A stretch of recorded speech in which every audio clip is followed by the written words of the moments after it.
The second aspect was that a lot of what then became the conduct of the election had been pre-planned by Wike, who blocked movements of persons, which he had no right to do. A lot of people couldn't move from one place to the other. The city was blocked by soldiers, as if there was war going on inside of Abuja. Because I drove around Abuja and found out that that was done deliberately to forestall participation of a lot of people. That was scaring people from the electoral process.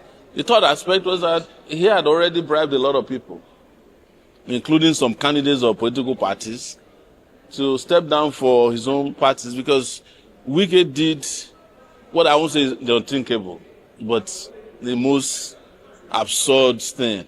Like, Wike was acting as a member of two political parties at the same time. And he was using the resources of the Federal Capital Territory to engage in manipulation of the election. And this was seen transparently by everyone. So, as for INEC failed, the new INEC chairman failed in his first assignment, which was supposed to be the transmission of election results electronically from the polling units. They transmitted later in the evening, because I was refreshing the IREV. I don't think any results were transmitted until 7 p.m. And the election had effectively ended by 4 p.m. across the FCT. So INEC failed in that regard, and I'm not surprised. And of course, you've seen that some of the results that were transmitted had already been mutilated, manipulated. You saw that. So, and this would help those people who are overconfident about even election transmission of results, that election by themselves cannot kick these people out of power.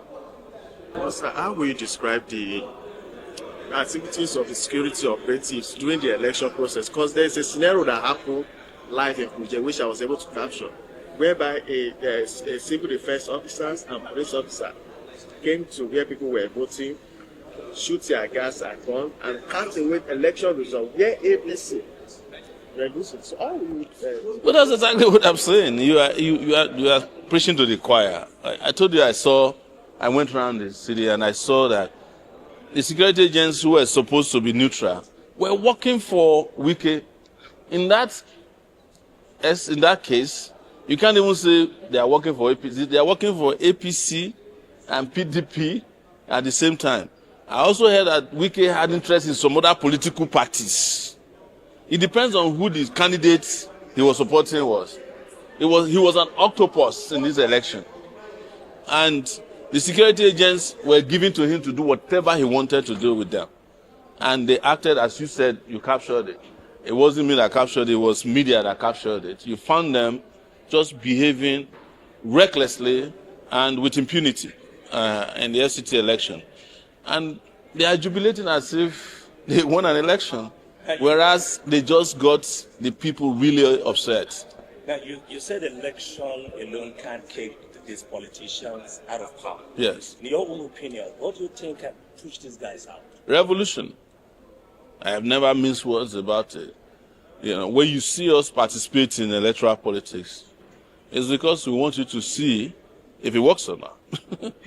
But as people who are clear-headed enough, we understand that the level of impunity, the level of penetration that the evil politicians have had in our society, the tight grip they have around our neck, particularly our financial resources. There's nobody that's going to hand over power to you on the platter. People who have no jobs but are doing well. People who have no investments are living in luxury. You expect them to just hand over power to you?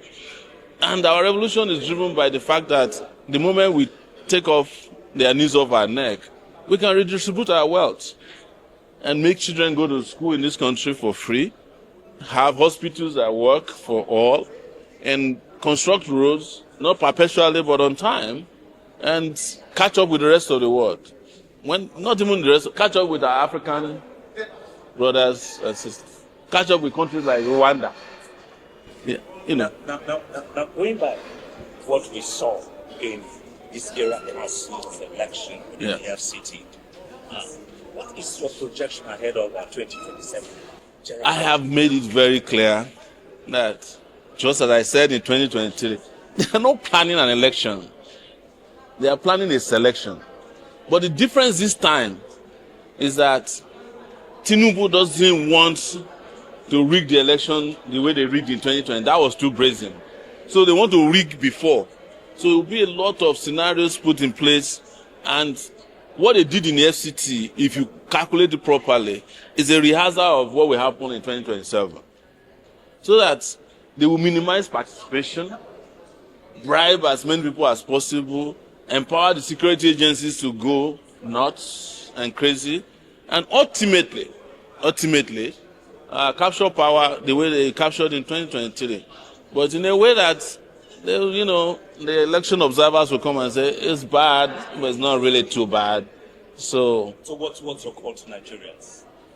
Just be ready for a revolution. I have never missed. It's everybody else that hasn't caught up with me. I've always said this, that until there is mass uprising in this country, you can't take this country away from those who believe that it is their personal property to exploit and discard.